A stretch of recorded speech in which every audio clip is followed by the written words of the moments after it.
नमस्कार। आज हम ए.आर. देसाई की पुस्तक भारत के विकास के मार्ग यानी इंडिया पाथ ऑफ डेवलपमेंट पर चर्चा करेंगे। यह पुस्तक 1984 में प्रकाशित हुई। उस समय भारत को स्वतंत्रता मिले 36 वर्ष हो गए थे। इतनी लंबी अवधि में किस तरह से भारत ने प्लानिंग को अपनाया और किस तरह से उसमें विकास हुआ, इसके बारे में ए.आर. देसाई ने कुछ बहुत ही फंडामेंटल क्वेश्चंस इस पुस्तक में रेज किए हैं। उन्होंने इसका संबंध उन्होंने उठाया कि जो स्वतंत्रता आंदोलन हुआ उस दौरान किए जाने वाले सार्वजनिक वायदों व स्वतंत्रता के बाद सरकार द्वारा विकास की उन नीतियों पर चलना है जो उन वायदों के पूर्णतः विपरीत है। वो कहते हैं कि जो वायदे किए थे उसके बिल्कुल विपरीत हमने प्लानिंग अपना ली। इस दिशा में अब अपनी पुस्तक के आरंभ में ही उन्होंने यह प्रश्न किया कि स्वतंत्रता से लेकर अब तक यानी कि 1984 तक भारत द्वारा ग्रामीण विकास, लघु उद्योगों को प्रोत्साहन, रोजगार के अवसरों में वृद्धि और समाज से वंचित वर्गों के संरक्षण के लिए जो दावे खड़े किए थे, क्या वो वास्तव में सही हैं? क्या हम वास्तव में विकास के एक नए युग की दहलीज पर खड़े हैं? क्या पंचवर्षीय योजनाएं ही विकास का सही रास्ता है? ही रेज क्वेश्चन कि क्या पंचवर्षीय योजनाएं सही हैं विकास के लिए? सरकार जिस मार्ग पर चलकर विकास के लक्ष्य को प्राप्त करना चाहती है, क्या वर्तमान दशाएं गुणात्मक क्वालिटेटिव बेसिस पर उसे बिल्कुल भिन्न नहीं है। ए.आर. देसाई ने कहा कि सबसे पहले हमें यह समझना है कि भारत में स्वतंत्रता के समय से लेकर 1884 तक किन नीतियों के आधार पर विकास के मार्ग को आगे बढ़ने का प्रयत्न किया गया। उनके अनुसार ब्रिटिश शासन के दौरान एक उपनिवेशिक मानसिकता के अंतर्गत यहाँ जो एक जर्जर लड़खड़ाती हुई जो कमजोर अर्थव्यवस्था को जो ब्रिटिशर्स ने छोड़ा था, उसे समृद्ध, स्वतंत्र और विकसित और आधुनिक व्यवस्था में बदलने का सभी सरकारों द्वारा दावा किया गया है। क्या वास्तव में हम उसे अचीव कर पाए हैं? इस पर और जो मिक्स इकोनॉमी का कंसेप्ट जो हमने अपनाया, वो हम उसको पा पाए हैं।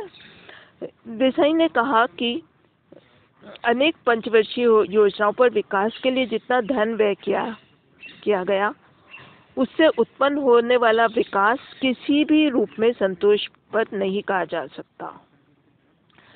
सभी योजनाओं का लक्ष्य ऊपरी तौर पर समाजवादी आधार पर देश का विकास करना रखा गया, किंतु वास्तव में कभी समाजवादी प्रकृति का समाज, कभी सामाजिक न्याय, कभी गरीबी हटाओ तो कभी रोजगार बढ़ाओ आदि के नारे दिए गए,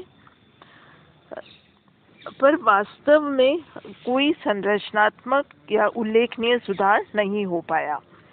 सरकार की विकास नीतियों का क्या प्रभाव हुआ? Effects of government development policy के बारे में लिखते हुए ए.आर. देसाई ने कहा, स्वतंत्रता के बाद भारत की विकास संबंधी विभिन्न नीतियों का प्रभाव को हम ऐसे समझ सकते हैं कि विकास संबंधी नीतियों से इंडस्ट्रियल, कमर्शियल और फाइनेंशियल जो लाभ थे, वो सिर्फ कैपिटलिस्ट क्लास की दशा में ही सुधार कर पाए, क्योंकि उन्होंने सारे जो अध्ययन किए हैं वो मार्क्सिस्ट अप्रोच से किए हैं। तो उन्होंने कहा कि ये इक्विलिटी को नहीं बढ़ाया, बल्कि इसने क्लासेस के गैप को भी बड़ा कर दिया, और जो भी हमारे डेवलपमेंट और पंचवर्षीय योजनाएं थी उसने जो फायदा किया वो कैपिटलिस्ट क्लास को ही किया। बड़े बड़े उद्योगपति, भूस्वामी, उच्च मध्यम वर्ग के व्यक्ति जो पहले से ही धनी बनने लगे, इस धनी वर्ग की शक्ति बढ़ने से आर्थिक, राजनीतिक, सामाजिक व सांस्कृतिक सांस्कृतिक संस्थाओं पर भी इनके प्रभाव में वृद्धि होने लगी। मिश्रित अर्थव्यवस्था के अंतर्गत जिन सार्वजनिक सेक्टर्स को सरकार बहुत अधिक महत्व देती थी, दिया गया या उससे संबंधित आर्थिक, व्यक्तिगत, शैक्षणिक, प्रशासनिक मध्यस्थ भी इस पूंजी वर्ग की चापलूसी में लग गया। उन्होंने कहा कि इवन ब्यूरोक्रेसी, एजुकेशनिस्ट, ये भी जो आपका एलिट वर्ग था, जो पूंजीपति वर्ग था, उसकी चापलूसी में ज़्यादा करने लगे और इससे अल्टीमेटली उन्हीं की शक्ति में ज़्यादा वृद्धि हुई। जहाँ तक रोजगार के अवसरों की बात है, इसके माध्यम से समाज में दुर्बल वर्गों की स्थिति में कोई सुधार नहीं हो सका। देश में मानवीय तथा प्राकृतिक संसाधनों और उनकी उत्पादनशीलता में कोई कमी न होने के बाद भी उत्पादन के उन क्षेत्रों पर ध्यान नहीं दिया गया, जिससे रोजगार के अवसरों में वृद्धि हो सके। यानी हमारे जो एम्प्लॉयमेंट जिन चीज़ों से बढ़ सकता है उस पर ध्यान नहीं दिया गया। इसके विपरीत, बिल्कुल अपोजिट टू दिस, आय और धन के असमान वितरण में लगातार वृद्धि हो गई। Unequal distribution of income and wealth, उन्होंने कहा कि वो बहुत इंक्रीज हो गया। जो पैसे वाले और गरीब का जो दूरी है वो ज़्यादा बढ़ गई। सामाजिक तथा शैक्षणिक अवसरों में भी यह समानता स्पष्ट रूप से देखी जा सकती है। ग्रामीण तथा नगरीय क्षेत्रों में जाति व्यवस्था से उत्पन्न असमानताएं ऊपरी तौर पर तो कम हुई, पर वो एक नए तरीके से और ज़्यादा जटिल रूप में और गंभीर रूप में सामाजिक और राजनीतिक जटिलताएं उत्पन्न कर दी इसने। यदि विकास की दर को अगर हम देखें तो विभिन्न क्षेत्रों और विभिन्न अवधियों में इसमें किसी भी तरह की एक रूपता देखने को नहीं मिलती है। फिर वो आगे लिखते हैं कि संसाधनों की दोषपूर्ण की व्यवस्था भी बहुत अधिक प्रॉपर नहीं रही, जैसे कि अपनी दैनिक आवश्यकताओं की पूर्ति के लिए भी सामान्य वर्ग लोग राशन की दुकानों, उचित कीमतों की दुकानों और काले बाजार की अजीब सी बेतुकी व्यवस्था में फंस गए। कि हमारा डिस्ट्रीब्यूशन के लिए भी उन्होंने कहा कि जो डिस्ट्रीब्यूशन सिस्टम है वो भी ठीक से नहीं रहा, उसमें भी अनिश्चितता, भ्रष्टाचार और अपराध उसमें जुड़ा रहा। जिन सार्वजनिक ऋणों, घाटे की वित्त व्यवस्था तथा प्रत्यक्ष करों का सहारा लिया जा रहा है, उससे समाज के धनी वर्ग को ही लाभ हो रहा है। यानी जो हमारी फाइनेंशियल जो पॉलिसीज़ हैं वो भी समाज के पैसे वाले लोगों को ही फ़ायदा कर रही हैं। जिस तरह के टैक्सेस हैं और जिस तरह से डिस्ट्रीब्यूशन ऑफ लोन्स है वो भी ठीक नहीं कहा उन्होंने। विकास की उन्होंने फिर असफलता के कुछ कारण बताए, जिसमें AR देसाई ने वापस से प्रश्न उठाए कि स्वतंत्रता के बाद विकास के मार्ग का जो रास्ता चुना उसमें निर्धारित लक्ष्यों को प्राप्त क्यों नहीं किया जा सका। उन्होंने इस तरह के कई सारे प्रश्न उठाए। देसाई ने लिखा कि क्या विकास की असफलता का कारण देश में संसाधनों की कमी है। अगला क्वेश्चन उन्होंने किया, क्या कुछ परंपरागत शक्तियां विकास को रोक रही हैं? क्या हमारे देश में विकास के विभिन्न अभिकरण सुस्ती की मनोवृत्ति तथा उद्यमिता के अभाव से ग्रसित हैं? क्या इस दशा को आर्थिक सहायता के दुरुपयोग तथा सार्वजनिक क्षेत्र के विस्तार के आधार पर समझा जा सकता है? क्या इसका कारण पॉपुलेशन एक्सप्लोजन है? क्या हमारी असफलता का कारण करप्शन और नेपोटिज्म है?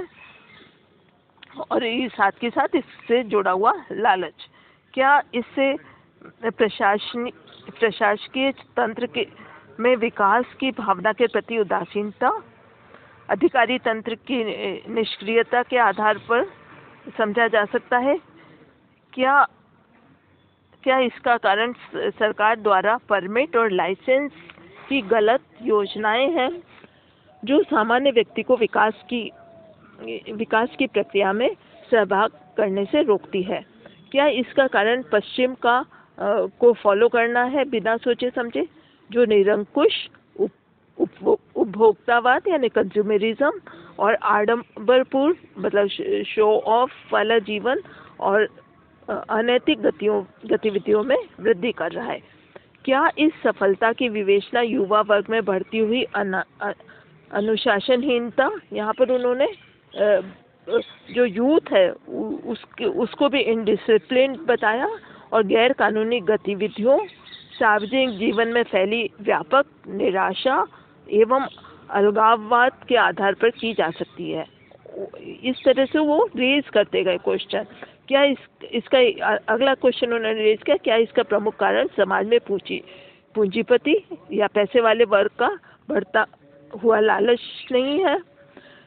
यह देसाई का मानना है कि यदि हम भारत के विकास के लिए सरकार द्वारा अपनाए गए मार्ग को समझ लें तो वर्तमान परिस्थिति के वास्तविक कारणों को सरलता से समझा जा सकता है।